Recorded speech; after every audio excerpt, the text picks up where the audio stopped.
Hey, this is video number 2 for our one variable inequalities. And now we're at the point where we want to be able to solve them and then come up with the graph. So kind of a combination of stuff from the first video also. Now there's technically 2 methods to do this that I showed in class. So I'm going to do each one of them. So with question number 9, I'm going to go ahead and work on the very first method. So the first method would be to actually rewrite this inequality, replacing the inequality symbol with an equal sign. So we're basically turning it into an equation. So I'm going to take my 3x minus 7 and I'm going to turn it into an equals. We'll come back and deal with the inequality part of it later. What you want to do at this point is you want to actually figure out what x is. So we're going to go ahead and solve for x. So I'm going to add 7 to both sides. So now we're just solving an equation. Nothing too crazy right now. No inequality at all. And then divide by 3.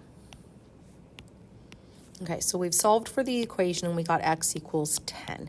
This number is the boundary. So I'm going to go ahead and start creating the graph. So I want to make sure that I have my boundary of 10. And then I don't really need any other numbers. When doing method 1, we're going to use the graph and we're going to, or use the number line, and we're going to test a number. You want to choose a number that is clearly on one side of your boundary. I am a huge fan of testing 0 if I can. So I'm going to go ahead and put 0 on the number line where it belongs in relation to 10. And that's what I'm going to test. So I'm going to test x equals 0. Now, you're going to go all the way back to the original question before you changed the inequality into an equals. And everywhere you see an x, you're going to plug in the number that you're testing. And on the left-hand side, we're going to do the math.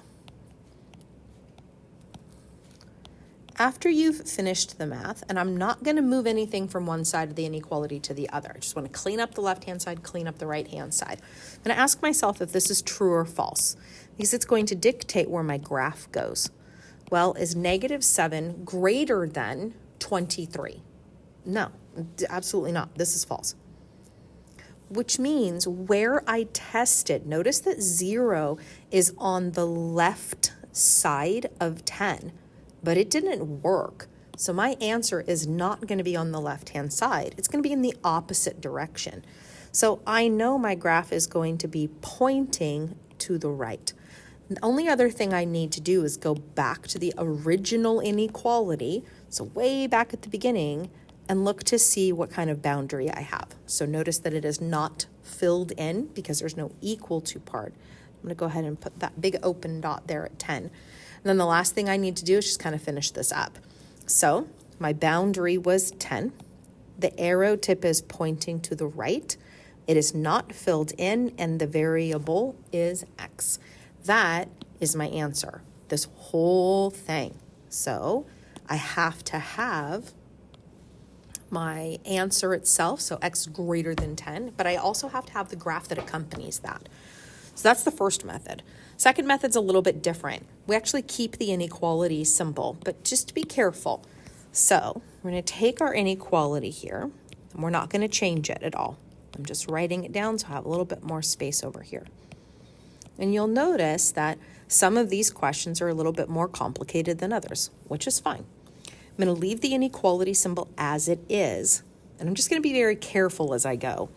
So first step I'm going to need to do, I got to get rid of those parentheses. So I'm going to distribute my negative 6. So negative 6 times positive 2x is negative 12x. Negative 6 times positive 1 is negative 6. Bring down the negative 3x. I'm going to bring down the 24. Okay, at this step, I'm going to ask myself, okay, what did you do? I distributed. So I multiplied the left-hand side of the equation only. All right. When you do something to just one side only, the inequality sign does not change. So I'm going to keep it as it is. All right, I know I need to get the x's away from each other, or x's together, and get the numbers on the other side. So I'm going to go ahead and move the 6.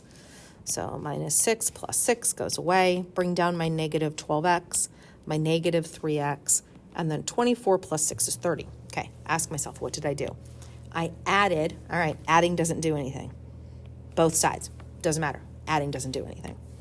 Okay, let's combine like terms on the left-hand side. So negative 12x minus 3x is going to give me negative 15x. All right, I ask myself, what did I do? I combined like terms on one side. Okay, when you do something on one side of the inequality, nothing happens to the inequality symbol. All right, let's keep going. We're going to have to divide both sides now to get the x by itself. So my x, my 15's cancel, and then positive 30 divided by negative 15 is negative 2. Okay, I ask myself, what did I do? I divided, oh boy, okay, pay attention. I divided by a negative number on both sides. Whenever you multiply or divide both sides, that's the important thing to know, both sides, then your inequality sign is going to flip around on you. Now, I have half of the answer. It's right there. X is less than or equal to negative 2. All I have to do, I don't have to test a point in here. All I have to do is get the graph. So my boundary is negative 2. Look at the inequality symbol in the answer. Notice that it's got an equal to, so your dot's going to be filled in. Also, see, since the variable's on the left, which is good, I look at the arrow tip. So part of the inequality looks like it's pointing left. And then all I have to do is connect. So I have x is less than or equal to negative 2. Hopefully this helps, and then go ahead and work on the you try problems after this.